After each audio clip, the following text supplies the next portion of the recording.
Howdy, howdy, howdy. Welcome to the Cowboy Coach Podcast, where we share stories, experiences, life lessons, and basically BS to find some sort of take-home message that we can all apply to our personal and professional lives. This podcast is to help you take back the reins of your story so that you can create the life that you want to live. Pull up your boots, tighten up your cinch, climb up on that saddle, and enjoy the ride.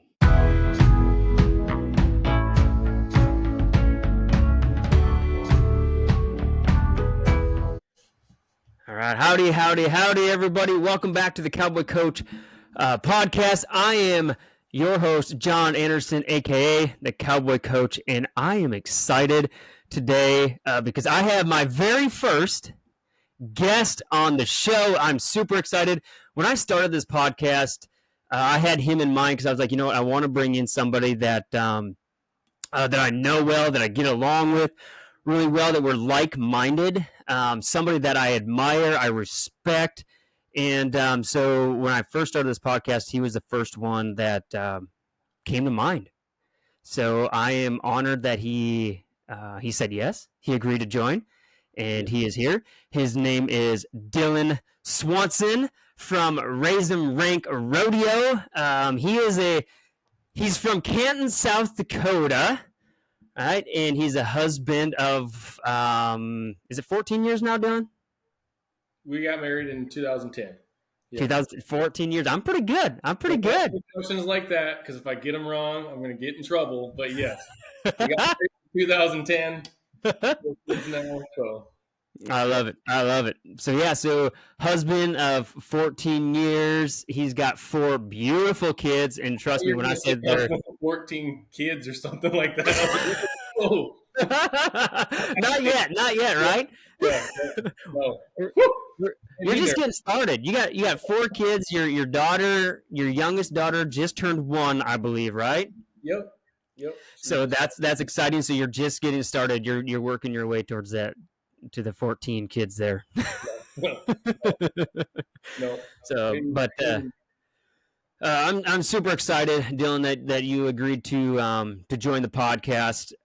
Dillon and I go way back. So we both went to college at South Dakota State University. I'm like a year or 2 older than Dillon, so I think we met when I was probably a junior in college. We met because we were both part of the rodeo team up there. We both rode bulls, and ever since we just kind of kicked it off. We hit it off. We've our friendship has grown quite a bit. My family absolutely adores your family. We love watching you on all the social medias. We love coming to the rodeos and watching your journey and being a small little part of it. One of my favorite memories, Dillon, and this is going to lead to like my first question for you. One of my favorite memories, and I know you know this memory because we talk about it often, is when we were in college, and I lived with like 6 other guys in this house, like this house that should have been condemned. It was condemned, for sure. It was condemned the next year, right? They literally demolished this house the next year and made it into a parking lot. But I remember sitting, like it was a spring. I don't know what year, maybe 2009, 2008, somewhere around there. And we're sitting on the porch. It had a pretty cool porch. You know, just right off the campus. It's safer. It was less house to fall on top if you sat out on the porch. It was safer. It was safer. But you had gone because like you needed to spend some money off your like Jack Bucks or whatever they called. Like I can't remember what they were. Like you had some money on. It was my like your food dollars. Yeah. Yeah, I know where you're going. We realized you got the meat lab. Yes. So you had money on your food, your card, your food dollars left or whatever, and you had to get rid of it because it was getting to the end of the year, and if you didn't use it up, you lost it, right? So yeah. Dillon, like, such a good friend, guys. I tell you what, like, if you don't have a friend like this, you need a friend like this. So what he did is he took, and he had quite a bit of money on this card or whatever it is, right? And he went to the SDSU meat lab, right? And he kind of had like an inside scoop because he took the meats class, or you had something to do with the meats class, and you knew that they brought in one of the steers and they graded it as prime. So I took a meat science class, which I wish I could take again because that class was awesome. But we took a market steer and a hog from like live animal in the show ring, make your predictions on how they're going to grade. And then we took them through the processing from wholesale to retail cuts and specialty meats. And that was a really fun class. But yes, it was. My group, I was lucky enough to be very involved with my group because, however, the teachers kind of split us up into groups. I was like the only guy in my group, and none of the girls wanted to do anything.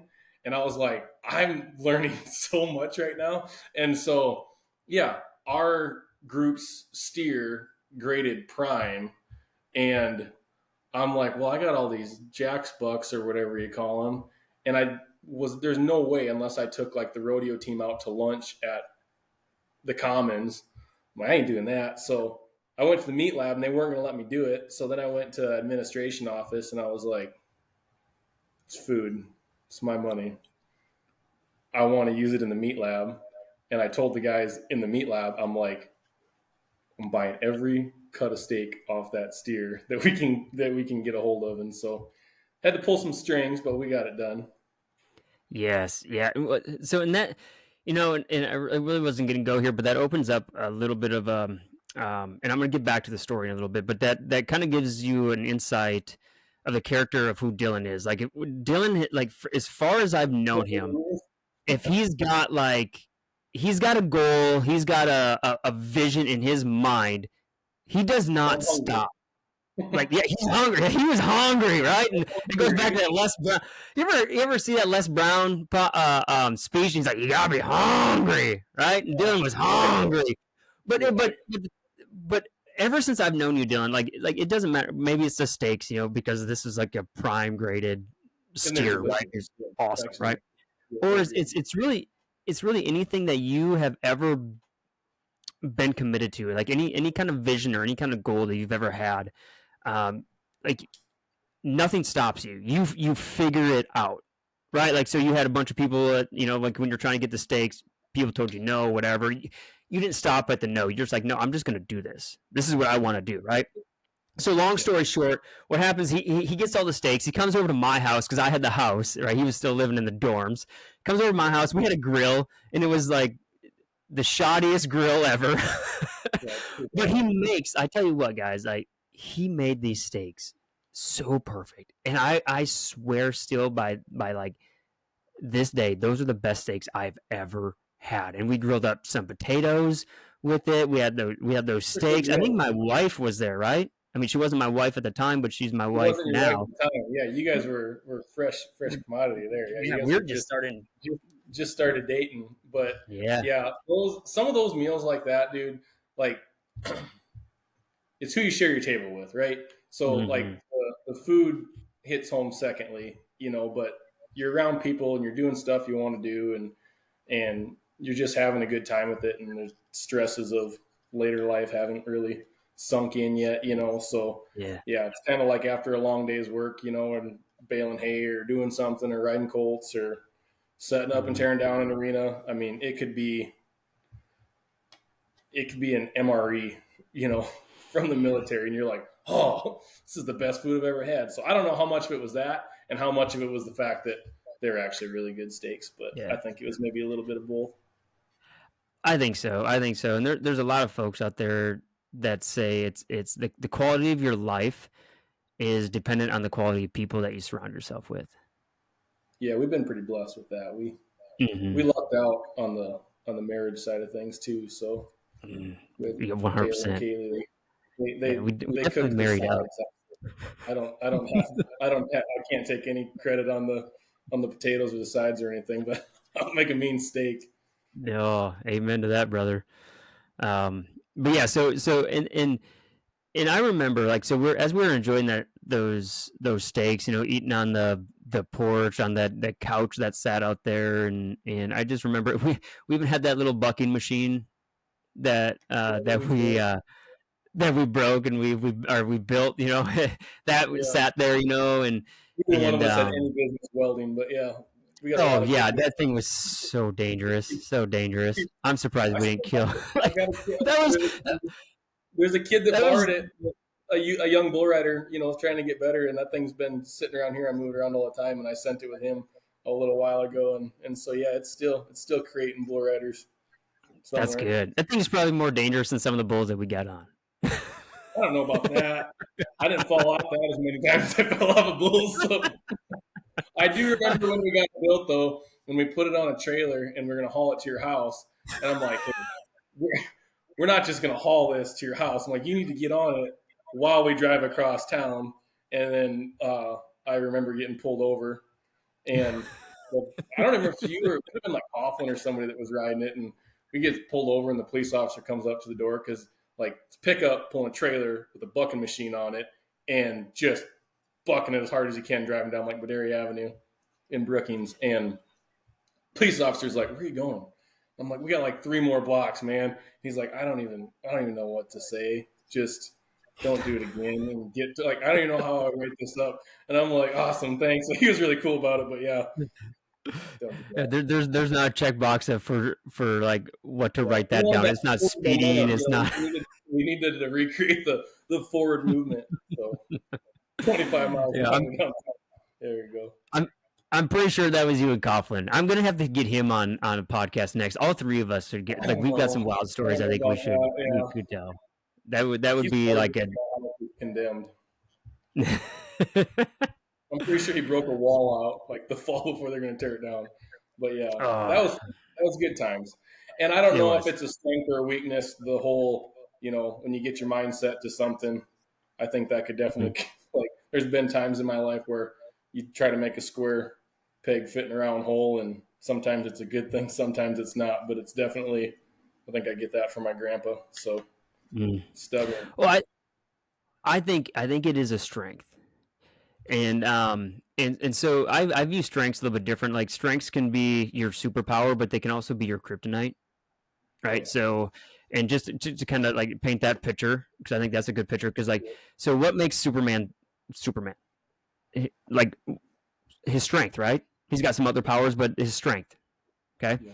When he uses his strength to pick up a car off of somebody, or to lift something heavy up to save somebody's life, he becomes a superhero, right? And that's why, like, he's Superman. But if he uses that same strength to hug Lois Lane, what happens? Yeah, you're gonna smush somebody. Yeah, you're gonna pop her head off, like she's gonna die, right? Yeah. Like, so that's why, like, I think it's well, I think it's like this persistence that you have, and because you're so goal driven, I think it's your superpower. But I also believe if you don't know how to turn it off, it could probably be your kryptonite. Right? It's probably gotten you into some sticky situations where you're like, you probably should have done that. Yeah, right? I mean, I definitely bite off more than I should chew in a lot of situations. This whole, I mean, from high school to now, or it doesn't matter if you're talking, wrestling or rodeo or horses or whatever it is, we tend to sometimes bite off a little bit more than we can chew, and just make it work until it works. But yeah, good and bad can come out of that. You just gotta be self-aware a little bit. Yeah. Well, and that brings me to, like, the original reason why I shared that steak story, right? I didn't plan on sharing that, but it just kind of came up, just popped in my head. But I remember, like, when we were going to share college stories, I was like, you need to be careful with this, because I got some good ones you can share in this podcast. Remember, I can edit this podcast. I have the power to edit, so I can. But I don't edit these podcasts. These are pretty raw. Like, Dillon and I, guys, if you guys are listening, like, Dillon and I did not rehearse. I said, hey, you want to join? I said, I'm going to ask you a couple questions, and that's about it. And then we're just going to spitball, see where it goes. Yeah. But I do remember sitting on the porch, and while we're eating the steaks, enjoying those potatoes, I remember you sharing a vision. And I remember, like, thinking, like, you're absolutely crazy. Like, this is just one of Dillon's crazy ideas that he wants to do. But you shared the vision of you wanted to raise bucking bulls. And I remember thinking, like, I don't know, we'll see how that goes. I'm here to support you, Dillon. But like, we'll see. Kind of like one of those things. I thought you were just kind of dreaming. Just kind of talking. And and you fast forward, like that was a conversation in 2008, 9, or whatever that was. That's 16 years ago, 16, 17 years ago, and look at what you got today. You've built Raise Em Rank Rodeo. So why don't you just give us a little bit of a description of what is Raise Em Rank Rodeo, Dillon? Yeah, so like I guess history on me, I grew up a little bit of a rodeo rat. Like my dad rode bulls really, really well. I come from kind of more of a rodeo family, and so grew up toting around his gear bag and always wanted to be around it. And then kind of took a big hiatus away from it during high school and stuff. Like I got on my first bull when I was 8. My mom really put the kibosh on it all after that and we got really big into wrestling, so it was like one or the other. There's a lot of hobbies I'd like to have, but going to try to whole ass one thing instead of half ass a bunch of other stuff. So we really put a lot of focus onto that. And then it wasn't until I got to SDSU that I started, I turned 18 now, Mom, so I can do whatever I want. So I was going to go get on bulls, right? So then I'm going to play catch up, But I would say, like, I knew I was going to raise bucking bulls I got boys now, right? So I got 3 boys, and the amount of times them kids have watched 8 seconds on repeat, like, it almost makes you sick. But it doesn't matter how many times it plays. If that intro is playing, that intro music, and then bulls coming over a hill, like I will stop what I'm doing and I will watch that and I will get goosebumps every single time. Like there's something, I think it was, what was it, Churchill that said there's something about the outside of a horse that's good for the inside of a man, and there's a lot of good lessons in life to be learned with horses, and you do a really good job about, we've had some awesome conversations about that in of itself. But for me, like bucking bulls have always been this mystical being. I've been drawn to them from an early age. And so as soon as I got to STSU, I was in heaven because I was able to get on bulls every week in the practice pen, and we did some traveling together and had just a whole lot of fun living that. And then as soon as I was able, before I should have been able, I had a F-150 pickup truck, a bumper pull horse trailer, and I started with 1 cow. And so I drove out and I bought a cow that I actually bought him from Andrew Coughlin. He had gotten her from Harvey Bierma. Shout out to Bierma. He's raised some really good bucking bulls over the years. And so I started with her, and that grew to 2. And then it was like 2016, I bought a set of 10 cows from Brett Rockema and Hayden Shaw that were just really, really deep page genetics. And I'd always kind of studied those old. I got a set of cards like from the early 90s, like sports cards. And there was an old like computer game they used to play where you could like pick your bulls. And now like with YouTube, my kids come out to the shop and they put on like all those, early PBRs or like the BOAs and all of that stuff. And, you've got the old announcers in there, but like just those old bulls to me were like the titans of, you might have somebody who's a Bears fan and they're going to talk about football players and stuff like that. Well, I'm going to talk about bucking bulls. And so for me, following the pedigrees and the genetics, that was something I was really interested in.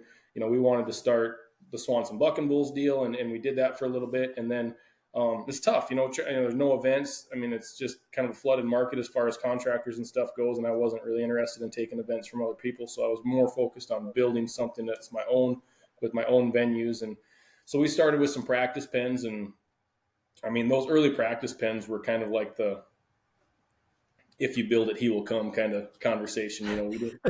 This arena was treacherous. It's grown to what it is now, but we had it probably went out 30 foot and was probably 50 foot long with, one left hand, one right hand delivery. I'd borrowed money and bought some buck and shoots and a couple of back pens, and we'd rent. There's a guy that lived down the road that had some roping cattle, and then when they got out roped, he'd put them in a feedlot, and so we'd go pick a load of those up and we'd run them roping steers through 4 or 5 times a night. And when it got dark, we'd just turn the lights on in the cars, and we just introducing the sport to as many people as I could that had never been around it. Because when you look at the state of South Dakota and where I'm at in the southeast corner, we've got a ton of athletic ability and talent, with youth, kids, and things like that. But just not a lot of bull riders come out of this area. Not that we can't, it's just they hadn't had the opportunity, and that was like one of the deals in high school. If I would have wanted to ride bulls, there's, places are kind of fewer and further between than if you were to go maybe out west or someplace else. So I wanted to create a place where people could come, get introduced to the sport, and maybe pull some joy out of it like I do, And so started with that. The first night we bucked bulls here, I was just thinking about this the other day because we've been kind of set. We finally finished the shop and some of these offices and stuff and hanging pictures up. And even if I would have had the talent as a bull rider to go someplace, I don't think I would have because I'm such a homebody. Like traveling, like I'm better with traveling now, probably like hauling my bulls, but to be able to buck bulls in my backyard and then be in bed by 10 o'clock, like that's up for me. Like that's perfect. So that first night we bucked bulls, I had not had many that I'd raised yet, so like I had been buying some old sale barn bulls that would make good practice bulls to try to help bull riders out. And, we'd buck them, and the stuff that I was raising, I was trying to sell them calves based off their pedigree just to be able to afford to feed the cows all winter, so I hadn't really built any bulls up yet. And so Hayden was up here and he had a set of bulls with him. And I'm talking, I want to say in that trailer load, he probably brought 10 bulls, and I think 4 of them have been to the NFR since, they're just a pen of bulls that they raised and hauled some phenomenal athletes. And there's a buddy of mine over by Brandon that, rode kind of in the Velocity Tour series, and some of the local bull riders were around, and we had Josh Divitt bring some bulls over. Josh has got, an awesome program. And so he brought some young bulls over, and we were going to kind of break in this new arena, and up pulls this carload of Brazilians with Rubens Barbosa and Allison D'Souza. It was his first week in the States from Brazil. And so he came up with Weberson because, he just lived over in Brandon, and they were in between a couple of events, and they were going to come watch. They weren't really going to get on, and I think Daniel was another one that was in that carload, and they got out and got to looking around, and they recognized that Rock and P brand on the hip of a lot of them bulls that Hayden brought up. And so I'd never seen there's kids around here that get excited, but that D'Souza kid didn't speak a lick of English, and he ran back to the car and got his gear bag out so fast. I think he got on 8 or 9 bulls that night, and we got done. And everybody kind of like rode up, like they stepped up to the plate, Riley Page, you see Riley at the PBRs. He's the guy that pulls gates, with the mustache now. He was there that night. I've got a picture of him on one of Hayden's brindle bulls. That bull's got his, just old school rodeo looking picture, just nose in the dirt and standing on his nose. And Riley's just sitting there perfect. And I love that picture because that first time we bucked bulls here was probably the most fun I'd ever had in my life, bucking bulls. And it was in my backyard, for 30 people. And, when you get a lot of kids that say they want to start riding bulls, they don't put the time and effort in. They don't put the practice in. They just, they're kind of looking for the profile picture. And you can attest to this. There's a lot of nights at the practice pen up in Brookings where like the whole reason I ever wanted to do it, and that you wanted to do it, we just flat love getting on bulls, And so like, I hated to see bulls go back to the feed pens if, without getting through all the bulls in the back pen. So it's like, keep bringing them in. God knows I need the practice. You guys were far and above ahead of me. So I tried getting on as many as I could, and to be able to buck them here at home and then start messing with them as calves and stuff, that's really what ignited the flame. The Raise Em Rank part of it came about, and we kind of transitioned from from Swanson Buck and Bulls when I brought a partner in for a couple of years, and then he kind of bought his way back out. But he was kind of instrumental for us to be able to continue to keep going because, it was kind of hard getting started, and he helped us. Jason Sturt, shout out to him. He helped out a lot with some sponsors and some events, and partnered on some of the cattle and things like that. And we'd had conversations like, what are we going to call it? We didn't want to just leave it as Swanson Buck and Bulls. And so I came up with Raise Em Rank because it's kind of been a blessing and a curse. There's a lot of people outside of this, the world of rodeo that don't know what the definition of rank is, other than the fact that they think it smells bad, which we can do that too. But no, we're gonna make it mainstream. People are gonna know what the word rank means. And for me, like, I was finding just as much joy in watching people discover the sport of rodeo and trying to grow the youth in the sport into ranked bull riders. So like part of that is, and I get scoffed at by other contractors. I see it. Oh yeah, Raise Em Rank. Not every bull we raise here is ranked by any means, but I feel like we're doing a pretty good job, and we raise a lot of bulls that, bull riders really like to come get on and win money on. We've yet to have any go to the PBR finals or anything like that, but those days are coming. Oh, it's coming for sure. That's half of what it is. The other half is raising the next generation of bull riders up to be able to step up to the plate and catch up to what the breeding programs have done. So that's where, that kind of started in 2016. Then we started, a little bit of the event production, and now I'm trying to go, full time with that. I was an agronomist at a couple different co-ops ever since college, and I walked away from that job and kind of put all the cards on the table and was like, all right, we're going to be a rodeo company, or we're going to be out of business. Mm-hmm. So it's kind of like riding bulls. Sometimes you take a wrap and split your pinky off, nod your head, and hope it works out and you don't get drug around too bad. But we're kind of in the middle of that ride right now, and trying to make that work. But that's the start of it. That's kind of where things sit today. Now, I've got one or two bulls that are here that I didn't raise. One of them's a mini bull, or a couple of them mini bulls, and the other one I bought as a calf. But otherwise, everything that I try to put on a trailer is something that we've raised. I got a lot of pride in that, and so I'm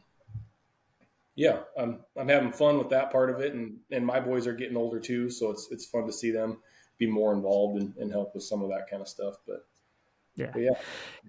it's really cool. So one of the things that you said there I thought is noteworthy.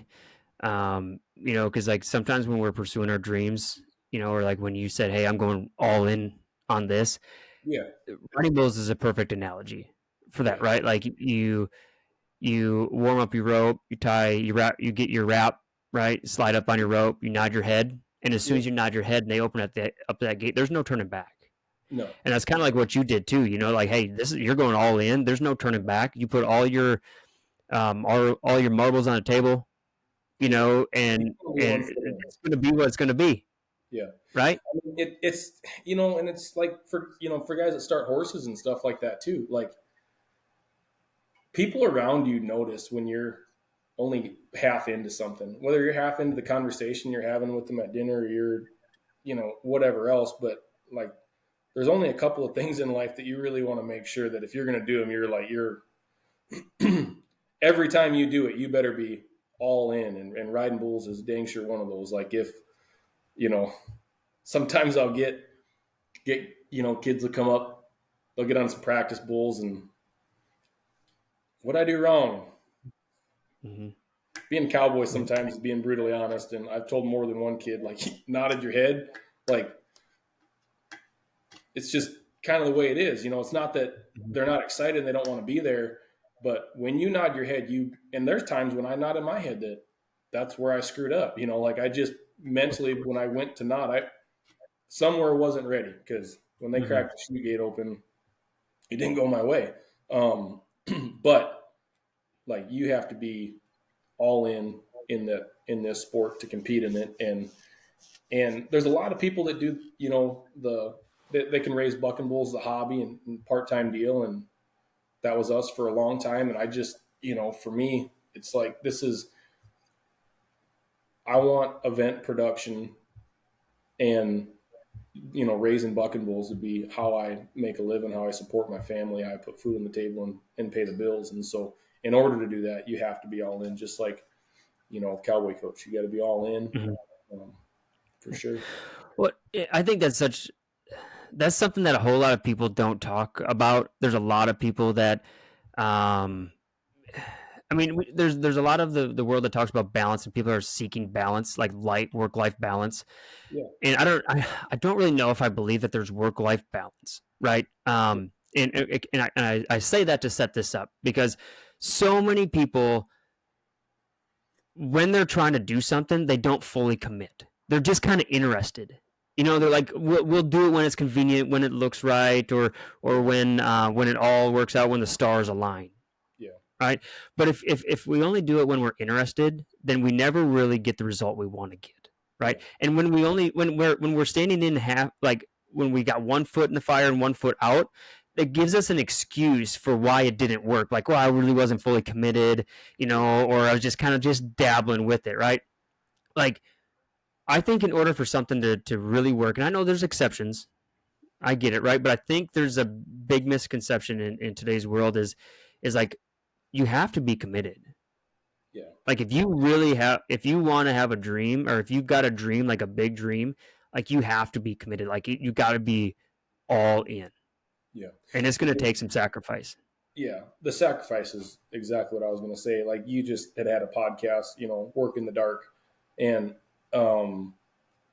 that's what it takes, and it's, I wouldn't say it's frustrating by any means. Like, I get comments, I'm a thick skinned kind of person, but you get oh, must be nice.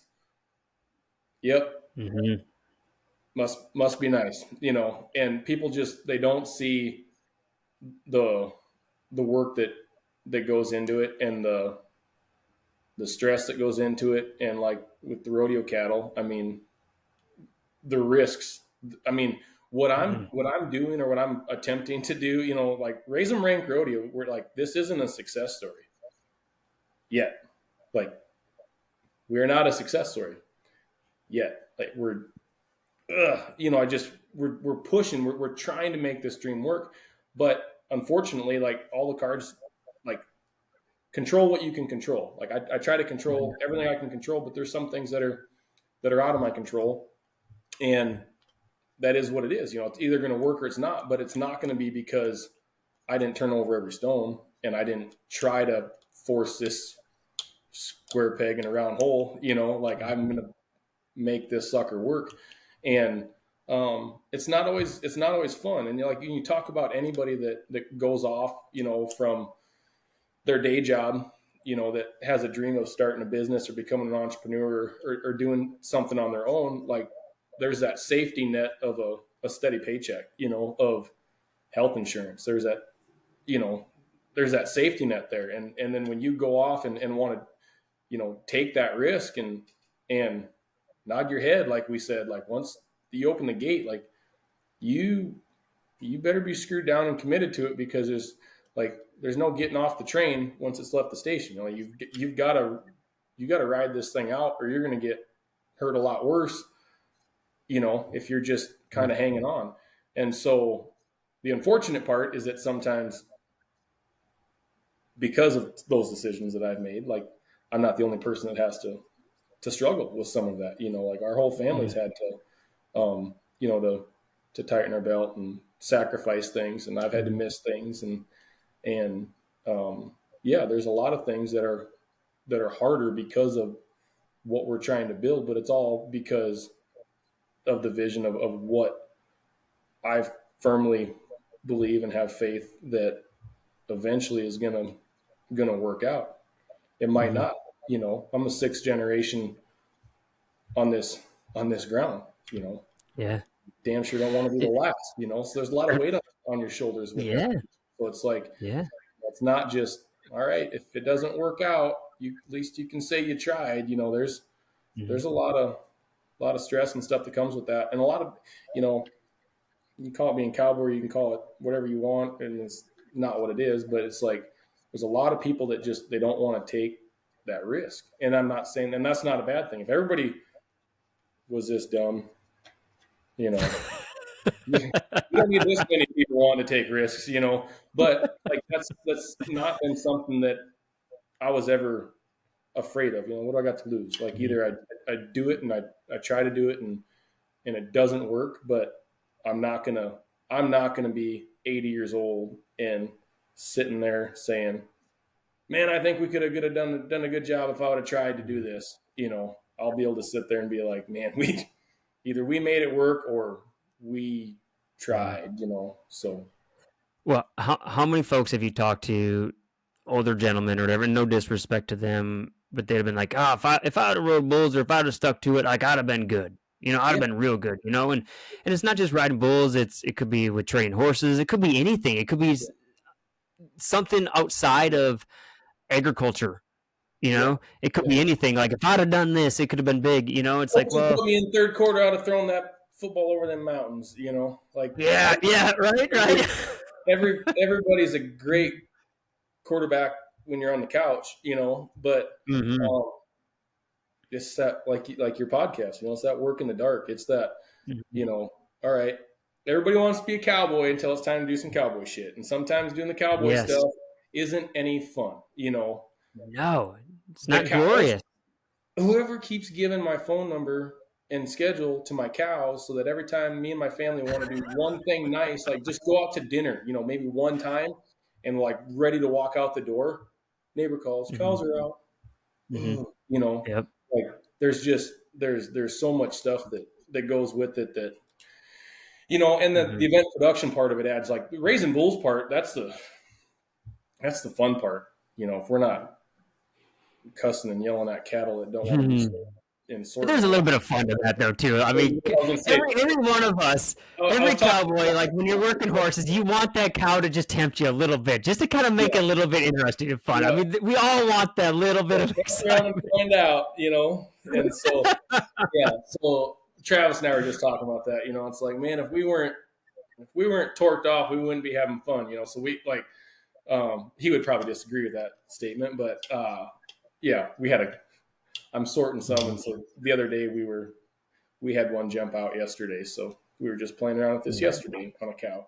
But yeah, you know, the rodeo's fun. You know, riding bulls was a lot of fun. You know, I only had to work for a few seconds a night, and then you go hang out. Rodeo production is not fun. I mean, it's months, weeks in advance, and then as soon as the event's over, you know, you might get the semi, you know, that arena, all that iron that's sitting there, oh yeah, that's all got to get put on the semi tonight because they got another event here at their fair tomorrow, you know. So it's 3:00 in the morning and you're strapping the semi down and you're shot, you know, and then you got to go do it again, you know, and that's that's what we signed up for. So no complaining about it. It's just that's the reality of it. I mean, that's the part where, hey, if you want to make this work, you know, and I get the comment all the time, hire more people, you know. I'd love to, you know, but until you can, my Uncle Russ always had a good way of putting it. You know, it's like, you know, people say work smarter, not harder. And it's like, well, until I can afford to work smart, I'm going to have to, you know, work hard. So we're still very much in that work hard phase of life. You know, as we hopefully book more venues and, you know, hopefully bring in some more sponsors and things like that. You know, I can budget out some extra help. So I'm not trying to one-man show so many different things, which puts a lot more stress on me and the family, and, you know, trying to do, wear more hats than what I should. But like, that's part of the sacrifice, right? Like, hey, in order to make this work right now, this is what needs to be done. The job needs done, you know, just like anybody in the livestock industry that's got cattle, you know, just because it's Christmas morning and it's 30 below and the wind's blowing, the cows still need to eat, you know. So Yeah. once whining about it, go do chores. 100%, 100%. That's the part that people don't see. And going back to that podcast that you referred to that I did a few weeks ago, right? Like working in the dark, like that is, and I've literally seen it. It is working in the dark. Like when you're tearing down that arena, and they've shut some of those lights off, you're literally working in the dark. 3 o'clock in the morning, there's no outside lights when you're trying to Yeah. load that stuff up on that semi. Like, it's we've rented the literally arena in a the few dark. times this year, and we were in Shakopee, a beautiful venue, right? I mean, we're up at Canterbury Downs Horse Race Track. Like, we set up the arena on, like, literally where they race horses, and it was beautiful. You know, Dakota Rodeo put on a really good show. We didn't have the stock; it wasn't my production. We just, Minnesota Stream Events put on a good event there, and I just hauled the arena and set up, tear it down.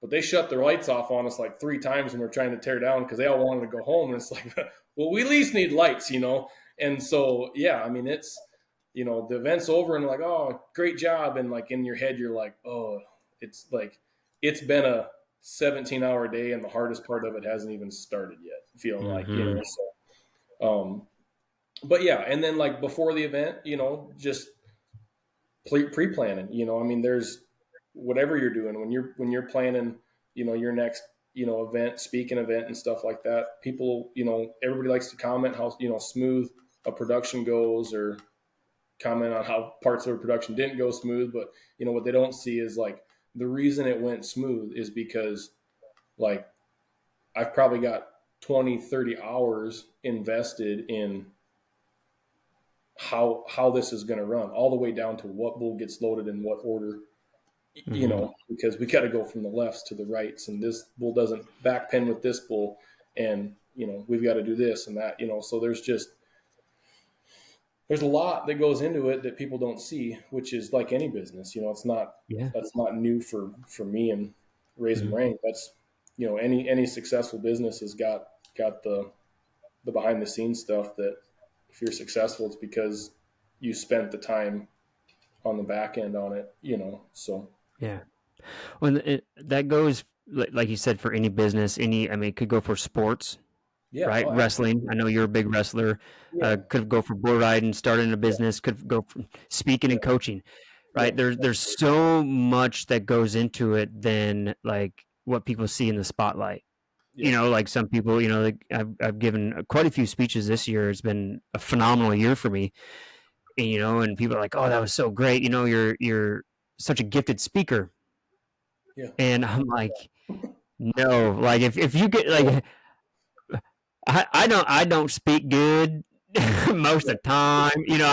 I can kind of just hillbilly, kind of language is what I use most of the time, and I still do all the time. And I'm like, whatever, but that's kind of what makes me the Cowboy Coach a little bit too. But people don't know how many times I spent in my office here rehearsing the stories that I tell.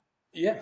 Like the number of hours of practicing through that, and it's no different. Yeah, it's speaking there, but it's no different than wrestling. How many hours you spend on that wrestling mat, sometimes even by yourself. Oh, I just mean, going through moves. You'll spend as many hours alone as what you'll spend, in a room. And like, there's so many parallels with wrestling, and I use, the skills that I learned in that have helped make me successful in everything else. And then if I could have gone back and like redone my wrestling career after I rode bulls for a little while, wrestling career would have benefited from that too, and I don't know, I'm a big movie guy, so I usually reference movies or quotes or things like that, but there's things that stick in my head, and there's poems out there that I could recite, and not very many of them, but just a couple. Like, have you ever heard the Man in the Arena? Who in the heck? Oh, I think yeah. Theodore Roosevelt wrote that, so yes, a lot Roosevelt, of it, if you haven't heard that, go read it, because, whether it's a poem like that or it's a Chris Ledoux song, I'd rather spend 10 seconds in the saddle than a lifetime of waiting in the stand or watching from the stands, like stuff like that just sticks into my head, and it's like, hey, this might be a flash in the pan, but I'd rather do it and fail than have not tried, and the wrestling room we had painted some quotes up on the wall, and one of the ones that constantly stays with me is, if you don't continue to adapt, evolve, and innovate, you'll learn a quick and painful lesson from somebody who has. So whether it's in business or in rodeo or in sports or Cowboy Coach or whatever it is, like just trying to go with the flow and do the same thing as you've always done, like you might continue with that for a little while, but somebody else is putting in the work. When you're not working in the dark, somebody else is, and things might have had a good year this year, but that doesn't mean that everything, if you had success today, that doesn't mean it's guaranteed tomorrow, and if you just want to coast, there's somebody else that has got the fire that you had when you first got started, and they want what you've got, so yeah, it's a good one to put in the pocket and remember. Oh yeah, 100%. There's a quote that I'm reminded of, and I say this a lot in my coaching calls and when I'm speaking is either we're growing or we're dying, and that's it. Like if we're not growing, we're getting passed up by somebody else that is. So we always got to be, like you said, adapting, innovating, getting better. Yeah. Figuring out, how do we make this more efficient? Yeah.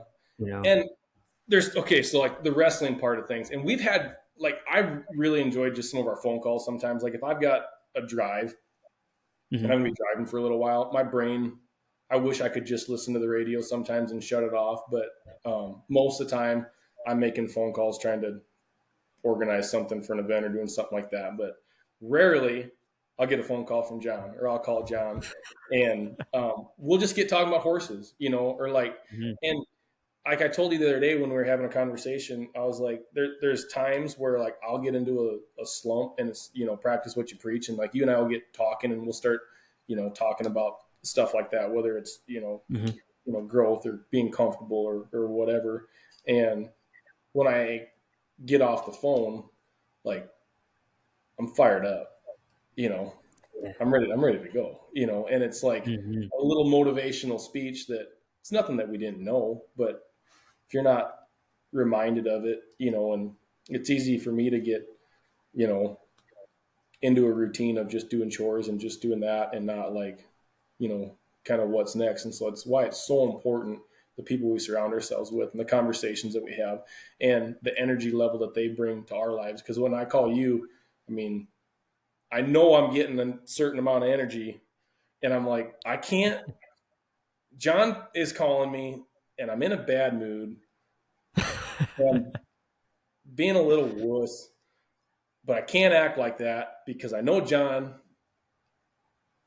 is going to tell me to cowboy up and get over it, And so like having people you can call, when you need to vent for a minute, but then you get into a conversation that you leave, and your cup's been refilled is, I mean, everybody needs to have that. If you don't, go find it, because those types of friends are the ones that last forever. And that conversation we'd had about being comfortable, I don't coach the high school or anything like that. There's times that I wish that I did. Most of the time not, because they'd probably all remind me how out of shape I am and hurt me. But I coach the youth, and I don't know. I told you the other day on the phone, I'm like, you get a handful of Canton youth wrestlers in a room in a gymnasium, and you get a microphone and you shout out, get comfortable. There's going to be a whole bunch of little kids that yell back, being uncomfortable, and I preach that in the room. There's nothing wrong with being comfortable. There's a time for it. When you get into the house at the end of the day and you're spending time with your family and you're recharging, go ahead and get comfortable. But like, if you want to see growth in what you're doing, you need to be uncomfortable. And we've talked about this with horses, whether it's a flight pattern of a horse or you're starting a colt. Some horses are more comfortable doing certain things sooner, and some of them it takes a lot longer before you can get, to where you're able to do that with that horse. But you don't have growth when you're being comfortable, so you've got that circle of comfort. And I tell them kids, like, if you spend, it's a 2-hour practice or it's an hour and a half practice or whatever it is. And if we've been at practice for an hour and 45 minutes and you're just now getting uncomfortable during conditioning, then you haven't grown until like this moment, so the quicker that you can get yourself uncomfortable, the more growth you're going to have in this amount of time, and it doesn't have to be, physical uncomfortable, but like challenge yourself. And it can be mentally, it can be physical, whatever. But that growth comes from that period that you're uncomfortable, so the more often you can put yourself in situations like that, you get uncomfortable, speaking in large crowds. Well, start speaking in large crowds a lot more often, and you're going to get a lot more comfortable in that situation, and you're going to grow. And that's what you've done, and for us, it's like, there's certain parts about this that I love to do, and there's certain parts that I hate to do, but without them, there's not going to be an event. We can't do this stuff without sponsors, and that's so hard to just want to get up in the day and put together a sponsorship proposal and go meet with somebody and do that. But without those conversations, the event production side of things, can't really work, and then, there's a lot to be said about comfort levels and where we're at. But Craig Groeschel, if you don't know who he is, look him up. He's pretty good. He's got the Leadership Podcast, but he says we can either have comfort or we can have growth, but we can't have both. Yeah, I think that's so super important, right? Because that is the only way we grow is to get uncomfortable. We have to stretch ourselves, and it could be anything. It could be getting on stage, speaking in front of people until you're not afraid of doing that anymore. Could be getting on a horse, and until you're comfortable getting on a horse, right? Or getting on a bull. Or I don't know if I ever became comfortable getting on a bull, but but it sure stretched me. yeah. That's what the first two jumps are for. Yeah, exactly. If you can make it past them. But yeah, I mean, I preach that a lot about being uncomfortable, because I reflect back to my life quite a bit. And I tell you what, like, there's so many times that I have gotten uncomfortable. Like, I like to be comfortable. Like don't get me wrong. Like, I like to be comfortable. I like to have certainty. I like to make calculated risks and all that stuff. What's that? But when I look back to everything that I've done, I'm like, geez, nothing has been comfortable.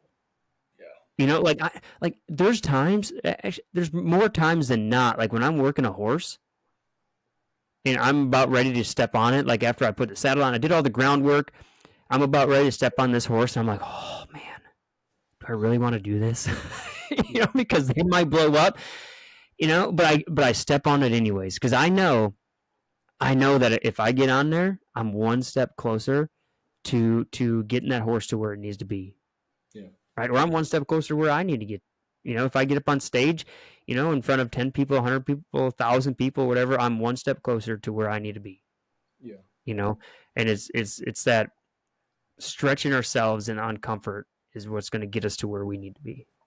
And it takes courage, like when I started like the Facebook page for Raise Em Rank, it's like what, or I think we're trying to start a website at the time, or we're doing something, it's like, what's your motto? I don't know. I had a notebook with 100 different ideas on what our motto was going to be. Trying to design our brand was as big of a nightmare, trying to get something approved with the South Dakota State Brand Board, but like trying to figure out a motto. I'm like, what are we going to stand for? Like, what do we want to be? And we finally settled on courage is contagious. And I'm so glad we did, because it's scary. Like, riding bulls is scary shit, especially when you're little, like these kids that'll show up and you'll run a bull in, and it's like, I get parents that message me all the time. Yeah, my son wants to ride bulls. We want to come to an event. And like, I don't let them just enter an event, like you got to come to a practice pen first, because your kid might have watched Lane Frost 100 times and he might, wear his chaps to bed. I don't care, because you put a buck and bull in the chute. It's not wrestling. Okay. We're not jumping on a scale and we both weigh the same. Okay. It's not a fair fight, especially if you don't start riding bulls until you're like 18, 19, 20, 21 years old. Now there's no mini bulls, and most stock contractors aren't going to keep around stuff that's a good practice bull, because they eat just as much as one that bucks. And so it'd be like you and me going back to SDSU, and I've never played basketball and you've never wrestled, but we both decide that, John, you're going to go to the wrestling team and try out, and I'm going to go to the basketball team and try out, but we don't get to practice. We're just going to go to tournaments and games, and I'm just going to, you're going to walk out on the mat and shake hands with somebody who's already a college wrestler, right? Like, riding bulls, like, that's what it's like. You can't tell that bull, hey, come out 2 and around to the left. I'm really having trouble on one's end of my hand. Like, for them, it's 110% every time. And that is scary as shit. And so like with these kids, like my goal, like the first bull you get on, like measuring success, right? The people in the stands, not the man in the arena, right? The people in the stands, they're going to measure success on who rode that bull for 8 seconds, who won the year-end championship, who won the series. 90% of the bull riders that are going to go through my series as an amateur bull rider, 99% of them aren't going to the NFR. They're not going to make the PBR. Like, they're going to be successful at an amateur level and a semi-pro level, and they're going to go a long ways. And I'm telling you what, though, like, I was telling my wife about this the other night, because there are some kids coming up in the state of South Dakota, and I'm like, I'm going to make a Facebook post, and I'm going to write down about 9 or 10 names. And when you look at the Badlands Circuit final standings in 5 years, there's your top 15. Like, they're going to be on that list. Like, them kids are going to be in there, because there are some hands coming out of the state of South Dakota right now. And I'm talking kids that have got the grit and the try, and they're going to be a lot of fun to watch. But they all didn't start that way. And the first bull you get on, like I said, everybody watching, like, they're going to measure success in their mind. But like for you have to determine and set your goals in what is success. And for them kids, the very first time you get on, I'm like, if you nodded your head, this is a win. Like, you just called for the gate. You just said, open the gate, let me have him. And you could have got bucked off in 2 jumps. I tell you what, when that kid gets up and turns around and looks back at the buck and shoots, and he's got dirt all in his face and stuck in his helmet, and I mean, he just got yard darted. His smile is from here to here, and he is addicted. Like, he just, and I tell him that all the time, like, you just did something that 99% of grown men in the world have not done. And when you watch what that does to a young kid's confidence, like, I got on a bull, it's like, yes, you did. Was he successful in the terms of the sport? Did he ride for 8 seconds? Did he spur him? No, but he accepted the challenge and nodded his head. And that's where it starts. And then that courage that it took for him, his buddies on the back of the chute, that didn't want to get on because he just watched what happened to that kid as that bull was jumping around in the chute and throwing his head. And like, it gets scary when you're up close and personal with this stuff, but when they see that, I mean, it's just like, I like listening to podcasts and some of them deals, especially like the military ones, but you talk about guys that have been into battle, and been into war, and like fear, what fear can do amongst the ranks, like when you're in it. So can courage, I mean, fear can spread fast, but so can courage, so that courage is contagious is something that, I'm glad that we stamped our name on, and seeing these kids take that and hopefully the lessons that they pull out of it. I hope they all take, bull riding as far as their ability allows them to. And I hope as many of them, they can make PBR and the NFR and the circuit finals. Like, absolutely. Like, that's a huge, huge goal. But I see a lot of kids that finish high school, with a stellar, wrestling record. I mean, you got multiple state champions, but then they don't figure out how can they connect that to the real world, and how can I use the skills learned here and make them useful to me in anything other than a bar fight. You're lucky. You played basketball. I don't know how. Like, I'm so tall. What do you mean? you're not the tallest guy in the gym, John, but the sound of it, you're pretty dang good. And you're able to go play a game of pickup basketball, right? I mean, we're at Brookings. What are you doing? Oh, we got, you're playing basketball. Like, I'm going to go get in a wrestling match with somebody, And so, like, you got all these skills that you hone for all these years, but it's more the mental stuff. And I think when you look at, like, the success that Canton's program has had, it transcends wrestling. Like, our coaching staff with, Coach Ask and Coach Swanson and my brothers in there. I mean, there's just been so many great coaches amongst that. They're able to to reach some kids outside of the technique of the sport of wrestling and tap into that mental mindset part of it and be like, hey, like, this is why you're going to be successful. I mean, it's like when you get to that level in the PBR or in the NFR, like NFR is coming up here in December. It doesn't matter what event you're in. If you made the NFR, you are talented enough to win a world title. Like if you are a college wrestler and you made the Division I championships, like if you're in the top 8, you're good enough to win that tournament.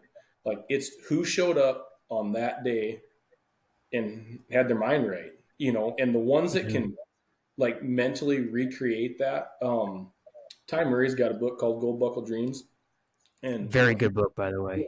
Really good book. And what I remember of it, I've forgotten probably most of it, but I remember most about that book was when he starts talking about like recreating that space in your mind, like for him. So like for bull riders, like your shoot procedure, right? Like you shouldn't have to think about your shoot procedure. You know, it'd be no different than another athlete, like your pre-warm up or whatever you're doing. You know, you're in sales, your pre-call planning, your whatever it is. Like you're going to sit down and, you know, you're going to just get into that buck and shoot and you're going to start rising your road up. But like mentally, you're putting yourself in that situation and you've got to recreate that. Just like muscle memory, for once you nod your head and how your body reacts, like your mind has to get into that spot to where like there's no doubt, like mentally I'm ready for this fight, you know, and trying to figure out how to approach like daily life like that. That's the biggest struggle. I mean, that's, you know, it's great to have the knowledge that's there, but like, I don't win those matches every day, you know, like if we could and have some accountability to it, I think we'd be a lot more successful in anything we attempt. But, you know, being able to bridge that gap between like, okay, here's a skill set that I spent a lot of time honing and how do I apply it now to whatever. Well, I think that's super important, you know, because like we can talk about like all the skills that we get from riding bulls, working horses, playing basketball, wrestling, but it's the mental skills. Like it's not always about the physical skills; it's the mental skills and what we can take from that and apply and how do we apply it to our everyday life, right? Like so, you bring up Ty Murray's book, which is phenomenal, and he talks about it. Gary LeFew, world champion bull rider, you know, way back when, talks about a lot too. Is the mental game, and the mental game is like way more important than the physical game, right? It's yeah.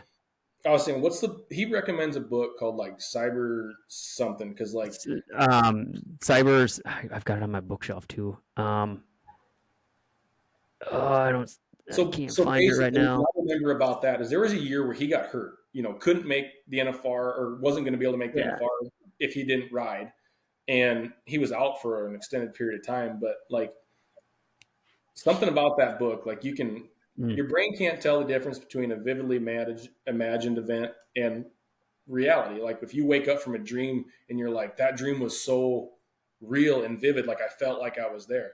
Like I don't know how to do it, but like mentally you're supposed to be able to put yourself in those situations. And he did, you know, like he mastered his mind and he's like, I couldn't get on real bulls for however many months or whatever it was. But he's like, I got on 10 bulls a day in my head and rode them just perfect. You know, and that's, when you talk about affirmation videos or photos, you know, or people like write your goals down and put them in your locker, put them by your mirror or whatever it is, and seeing that all the time, like there's weight and there's power and there's truth in that. And his first pull back after that deal, I mean, I don't remember the story exactly, so I'll probably tell it wrong, but yeah, I mean, he read a book and was like, well, I'm going to apply this to bull riding, you know? Yeah. Not saying you can't read that book and apply it to whatever you're doing. Well, it's so good in the book. I've got it on my bookshelf. It's and I can't hardly read it, but it's Psycho-Cybernetics or something like that, right? My eyes aren't quite that, but it's by Maxwell Maltz, something like that. Okay. But it is really good, and I like this. I'm surprised we actually even went down to this deep of the podcast. And this is what I love about our conversations, because guys, if you guys are listening, this is what every time Dillon and I get on the phone, like, this is what we talk about. Like, we just riff, we just talk about whatever. We go deep. Typically, most of the time, it's a long conversation, and we're up to something, and then we got to, like, all right, guys, I got to cut you off or whatever. I got to get going. But what he's referring to, I think, is super important, and I talk about this a lot in my coaching, in my training. Our minds cannot tell the difference between a thought that we have and an experience. Okay, so for instance, if you guys want a quick reference, if you want to press pause and look this up, or you want to look this up after this podcast here, look up YouTube Will Smith skydiving. Will Smith skydiving. It's like a 5-6 minute video, and he literally takes you through his whole process of when he was getting ready for skydiving, right? And you can use it yourself. You can imagine, you can close your eyes, you can imagine yourself about getting ready to go skydiving. You're about ready to jump out of the plane, or maybe you're about ready to give a speech in front of 1,000 people, and you're stepping on stage, right? And you vision that. Maybe you're going to get on a bull. Maybe you're climbing on the back. You can imagine yourself climbing on the back of a bull, sliding up to your rope, and about to nod your head. Pay attention to what your body does when you're imagining that. And I don't just mean like just quickly imagine, like take 5 seconds, but no, like go through every single motion. Like Dillon, like if I said go through your warm up routine, or your routine of getting on a bull, of like warming up your, like climbing on the bull, warming up your rope, taking your wrap, sliding up to your rope, kind of getting all set, right? And right before you nod your head, what happens to your heart rate? Yeah. My heart rate went up. You're sitting on a chair. To explain the situation, like every time. It's the worst, because we'll do schools and I'll try to go over like shoot procedure with a kid, and I'm doing shoot procedure. I'm not actually going to nod my head in this bull and have him open the latch, but I'm like, open the gate. Like, it's like no glove, no rosin, but like you go through those motions, and all of a sudden it's like they ice the kicker and you got to climb off, and yeah, heart rate's through the roof and you're ready to roll. Yeah. And you can use that to your advantage, right? So like if you're listening to this podcast and you're about ready to go do, like, you're going to play a basketball game, you're going to wrestle, you're going to get on a bull, ride a horse, whatever it is, speak, right? You can literally use this to your advantage, like Gary LeFew did, right? Like you put yourself in a state, you imagine the outcome, you go through the entire process, right? Of you climbing on stage, of you climbing on the back of a horse or a bull or whatever. Like you imagine yourself, every single detail, like what is the noise? What does it smell like? What is it? What's it look like? Every little thing, you go through that, but you make sure you do it successfully. Yeah. Right. And what happens is you start to create like memory in your body. So then your body, like when it gets to that state, right, it can just activate that, and you basically just, it's muscle memory, and you just go. Yeah. Right. So, so it's called a state, right? Like control your state. That you can do that. You can insert different triggers, different mechanism to put you in that state so you can be most successful. That's what Gary LeFew does. He teaches that. Other people teach that. Tony Robbins teaches that. He uses it for when he's about to speak on stage. He does this whole, I think he does like a clapping spin around thing, and then it gets him like activated, right? Even if he's not feeling good, if he's not, doesn't have the energy, he goes through his like pre-speaking ritual, and it activates him, and then he's on point. Okay. Now, what's interesting, okay, and I've been guilty of this.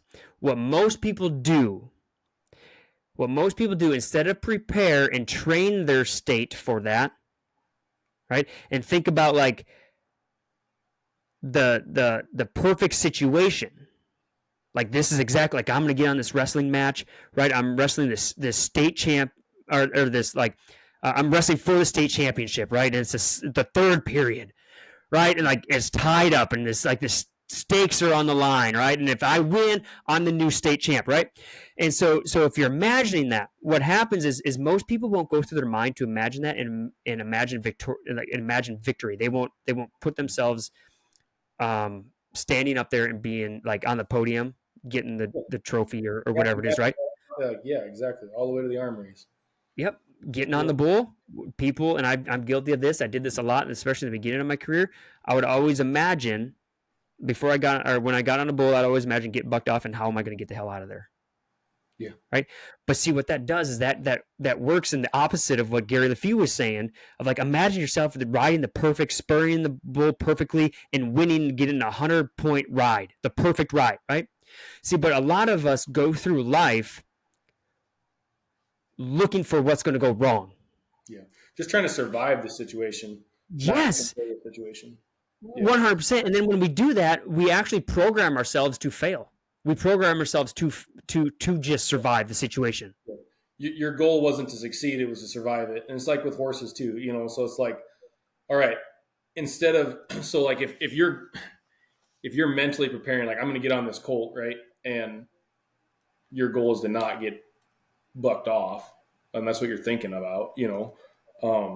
There's going to be so much anxiety in you. Whereas like if your goal would have been able to just, you know, find that opportunity to quit when the horse is like relaxed and learning and accept, you know, so it's just like picking how you want this to end. Like if your goal is to not fail, you've already failed. Yeah. You know, like if your goal is to not get bucked off, like you're getting on that first ride for that colt, like your brain's thinking about the failure part of it. Like you're thinking about bucked off.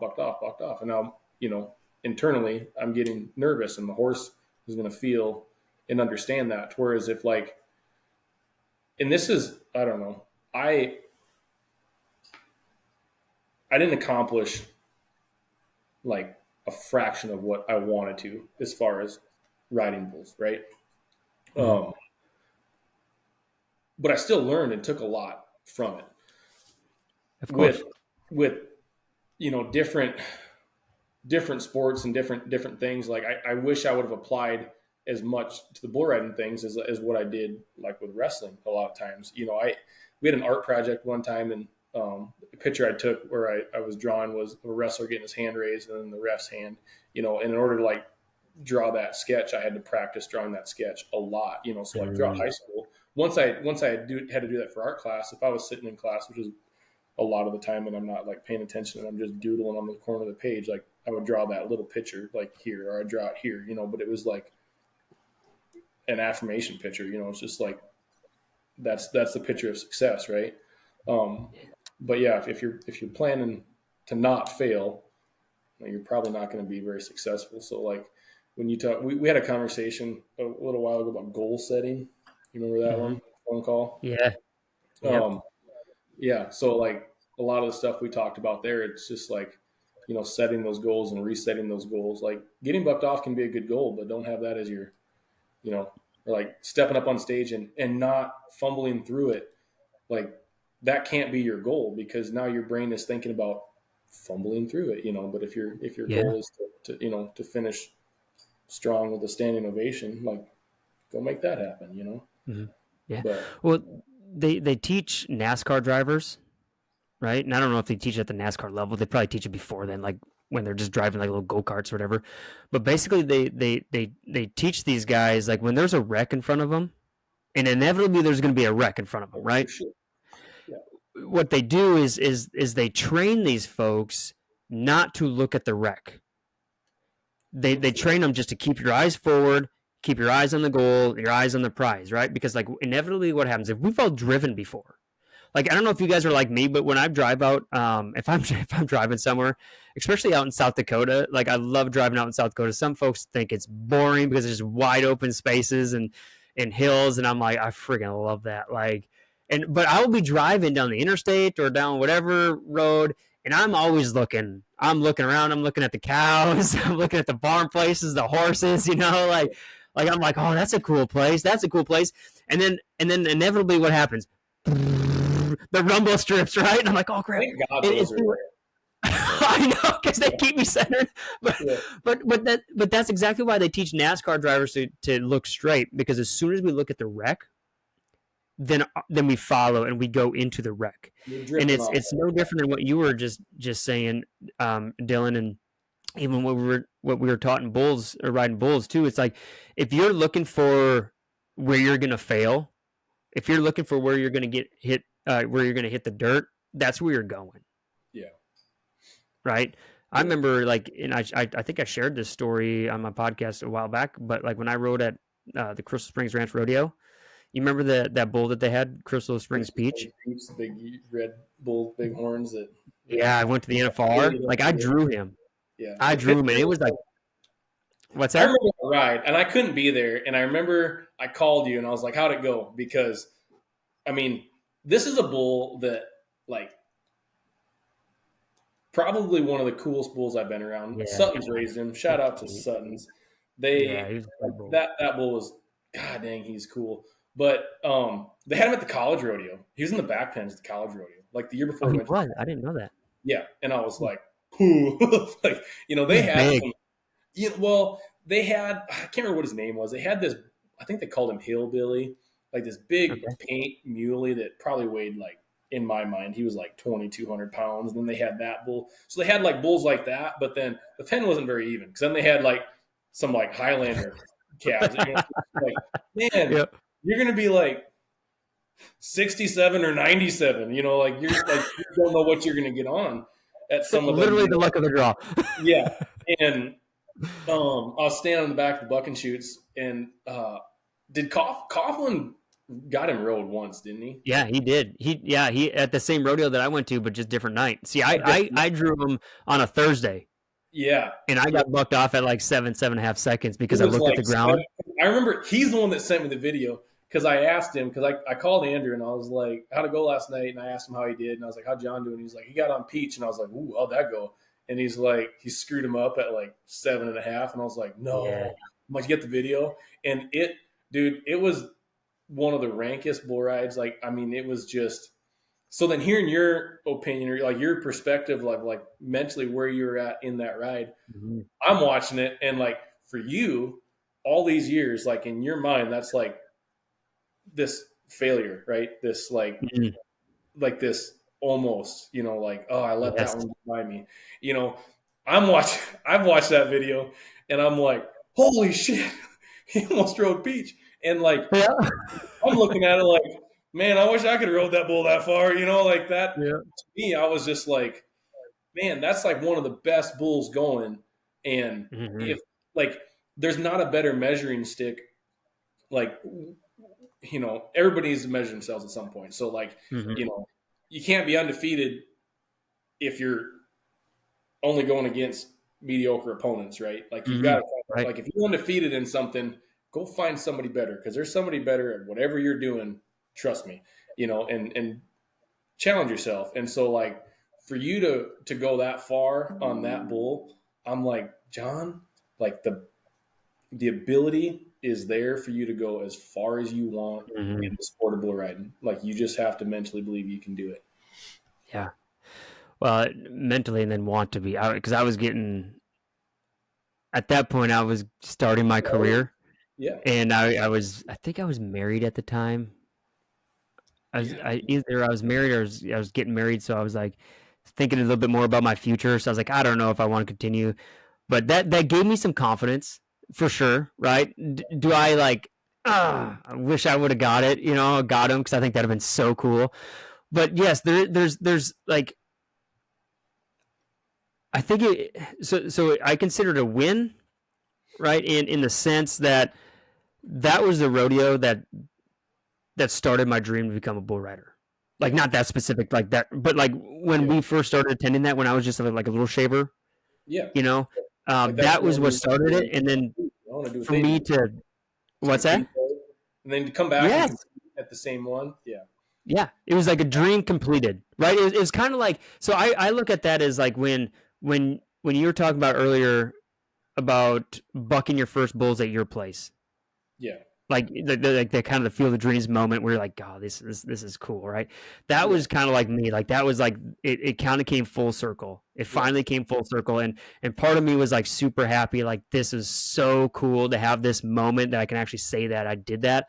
But part of me was like, dang it, Jon, could you just hung on a little bit longer? Like, come on. Yeah, life is full of coulda, woulda, shouldas. I mean, we've all got them. I let one, like, they used to have a bull called Horns and Halos that bucked me off at like 7.5, which would have been probably the highlight of my short bull riding career, but like, and then I cracked out. When I quit riding bulls, I didn't like, when I nodded my head for that last time, like I hadn't planned on that being the last bull I got on. It's just, I did not want to be added money and just be entered, and I wasn't a lot of the time anyway. But I just didn't want to be entered if I wasn't getting on practice bulls. If I wasn't putting in the effort, I wasn't just going to go pay money for fees and just get on in competition. And so once we, kind of finished up at SDSU and I didn't have access to practice bulls anymore, and I got a job and was working 100 hours a week at an elevator during spring and fall harvest as an agronomist and dispatching and stuff. It's just like, I just don't have the time, and then I entered, I think Mossbruckers had a deal in Sioux Falls and, 2-night deal. And I got bucked off both nights on 2 bulls that I probably should have rode and had made it a little ways on them. And then all of a sudden it's been 4 months, then it's been 6 months. And then it's, then you're, now you're married. And I think Taylor was pregnant with Rylan, actually. I don't think we'd even let people know that she was expecting yet. And yeah, and then to add insult to injury, the last bull I got on, like, I want to say his name was like Snowball or something like that. It's always those ones. I think, like the first night I got on a bull called Snowball, and then the second night the bull's name was like Strawberry Shortcake. Like Troy Meach had bulls there and whatnot, and like that bull, I mean, he posted me coming out of the buck and shoot so bad, like my knee swelled up and worked me way back off my rope, and then he went right down the pin and like took him all the way out to the barrel and then fell off. I'm like, ugh. But then all of a sudden it's been a year, it's been 2 years, and it's just like, I guess we're done, and there was always this feeling that like the door got closed on me and like I didn't have an opportunity, to go out on my own terms, and it's not like, I don't have a trophy case, man. I don't got a whole bunch of, event wins. I mean, like some of my favorite, you remember when we went to Sherburne, Minnesota, and you and I both took first and second at that deal and, just had a fun time. I think your windshield wipers wouldn't work unless you had the blinkers on. Oh yeah. Coming home, it was pouring rain. That's why I remember that rodeo. Oh yeah. After you the entire time. The Cutlass Supreme. I slept in the car, and then coming home, I was on the interstate going west, and the windshield wipers in that car only worked with the left blinkers on. We're going west on the interstate. Like, you can't drive that far with the blinkers on, but the windshield wipers didn't work without them on. And so I had people honking at me, and I finally got off the interstate and took back roads going home. But yeah, I remember that. But like, no, it was just like I had so much fun, doing ones like that where there was like no pressure, So a couple of years ago, we had an event in Canton, and one thing too is that like my boys had been born at that point, and like they'd seen pictures and knew that I used to ride bulls, but they never got to see their dad get on one. And I'm like, God, I remember seeing my dad ride, and those are shoes I never could fill. I mean, he was really specially gifted and talented at it, and I'm a little top heavy. So, but I did. I entered that deal, and even with having 8 years off or whatever it was, like I'm still like I went out on my own terms, So it's like I at least was able to know when I nodded that this is the last time,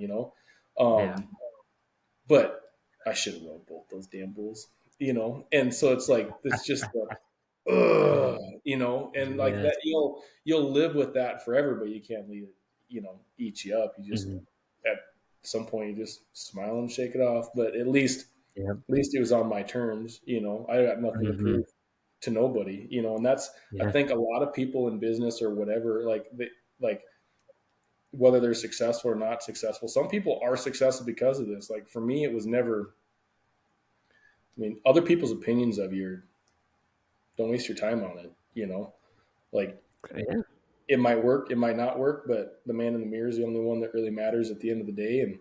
And if you can look at yourself in the mirror and say, hey, it wasn't in the cards for us, we didn't make it happen, but you can tell yourself that like without lying to yourself that we gave it everything we had, like we tried everything. Yeah. Then there's nothing to hang your head about. If this Right. whole thing fails and goes belly up and I got to sell all my cows and the arena and all of that, it's going to hurt. It's going to hurt really bad, but Of course. I'll know if it gets that bad, I'll know I tried everything. I mean, I might have to sell them all and, spend some time in jail because I tried robbing a bank to make it work or something, but I don't think I'll go that far, but it, no, I mean, when you've got a dream or a vision or something, it's like, gosh, you're gonna turn over every stone, and the prep work, when we talked about the work in the dark and the prep work, and it's like with starting horses, a lot of people, and there's horses there's horses that, first time he's been in a round pen, took me an hour to get the halter on him, and then another hour I had the saddle on him, and the next day I put the first, ride on. There's some horses you can do that with, and there's some horses where it's like, here we are, week 2 of round penning.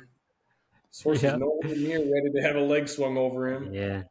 But it's like, control what you can control. Like you can't determine the pace at which that animal wants to learn. All you can do is create the situation and see how they handle it. And like if you manage people and things like that, like we've had conversations about that, like how horses have helped. Like if you're in a position where you manage people, like there's so many lessons you could learn starting horses because they don't speak English. You can't ask them a question. Like you have to read the animal and you have to like think through like, all right, what is he not understanding, or why is this scary, or why didn't this method work, and what method can work. Like just trying to understand their perspective on it. I think us as people are really selfish a lot of times, and everybody's got their own stuff that we're dealing with and we're going through, but then we don't understand that some of the people that we're trying to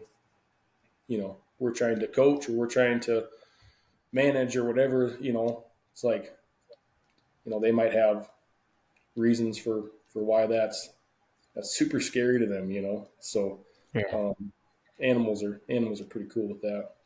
Teach you a lot. Yeah, and I think so. What I want to do, Dylan, is I want to get you back on the podcast, and I want and specifically next time I want to talk about like life lessons, leadership lessons, in terms of like training horses. Yeah. Right. That's got to be like a part 2. Okay. Part 2. Yep. Part two. I think that's what we should do. You and I have had a ton of conversations on training horses and I'm by no lessons. means like I got a cousin. You looking for a horse trainer? I got a cousin. Oh, your cousin is like Coleman. I want to spend a weekend with him just to watch him. He's good. He's really, really good. I gotta get him on the podcast too. I'm gonna get him. There's a lot of folks I want on the podcast now that I think about it. And like for me, like just like a quick story with that. Like I've started some horses, and it's always been good enough for what I need, right? Like I'm just like, for me, it's not like I was taking outside horses in. Like I've just built a lot of my own horses, and like as far as that goes, either like I'm not handy with a rope either. Like I got bucking bulls. You rope them suckers. You got to get that rope off. So most of the work I do is with a bullwhip, and I can rope when I need to, but just making horses quiet and gentle and handle the way I want them to handle. I know enough to be dangerous, but I'm not an expert by any means. But I do. Oh, me neither. 100%. Like, I really enjoy just like being able to read the animal and like try to find an understanding. I think you and I both learned a lot up at SDSU, but like sometimes it's kind of like internships, when you go to college and you take an internship, and instead of spending 4 years in a degree and then going and getting that job and be like, oh man, I hate this job. Like sometimes go do an internship, and the best thing you can learn is that you don't want a job in that industry. And so like, yeah, then you got to spend 3 more years of tuition on something you don't want to do. Well, having like being humble enough sometimes to like understand that there's some people that like do things better than you. Like, oh yeah, my main saddle horse right now that I'm like trying to transition and get solid on every aspect I need him is the next bucking horse. He's a big feather-footed, ran with 150 head on a couple thousand acres till he was 5. And, so he could be an issue. Right. And I got a halter on him, and I, rode him bareback first time I rode him. And we got to riding on him, and I put the first couple rides on him. And then I was over at Coleman's using his indoor arena, and Coleman's like, let me get on him in 5 minutes. I was like, dude, let me leave this horse here as long as you can ride him, because you're better at this than me, and he's good. Just being able to recognize that, like, don't feel like you have to like be the one that stamps your name on all these, like, I mean, if there's just recognized talent where you see it, and I think that makes better leaders and people than a lot of things, and just for him, it was like, well, he's way better at this than I am. He's just got better timing, better hands, better feel, better knowledge of it. And man, that horse is, he's put some time on that horse for me, and it's amazing what he can get done with one. It's truly fun. They're fun to ride after they got that kind of. I brought a couple of horses to him for just a couple of weeks, just to kind of put some miles and some circles on him and stuff like that. And I get back, and I'm like, oof, this is pretty good. He gets more done in like 5 minutes than I can get done in 5 years. Sometimes, but I mean, that's just the way it is. I'm kind of like you. I just do what I can with them, get them going how I like them, and go. The hard part is like understanding, like for me with horses, I could get a really good handle on them, but I also understand that the consistency and the time that it takes to do that. Like when I was in high school, like I started a couple horses that I really liked how I had them going, but I had some time every day to do it, and now with life, it's just like priorities, it's like, okay, well, that horse isn't going to get any better with me riding him once a week or twice a week. Like he has to get, attention daily, and so that was the biggest thing, is that like for him, he was able to provide what I wasn't. And so, I'd send that horse back to him as many times as he would take him, because he's going to come back, better. So, but horses are cool. They're smart and intuitive, and they can expose a lot of our flaws if we're smart enough to recognize it. A lot of times the problem is the horse. It's you. Oh yeah, I mean, go ahead and listen to podcast number 2, I think, that I have. We really got to talk to Coleman. He should sponsor this episode, because this is kind of a shout out to him. This is his ad. I bet he doesn't realize that we just put an ad for him, but I guess we just did. So he owns us something. Yeah. He owns us advertising though. See, 30 days on a horse each.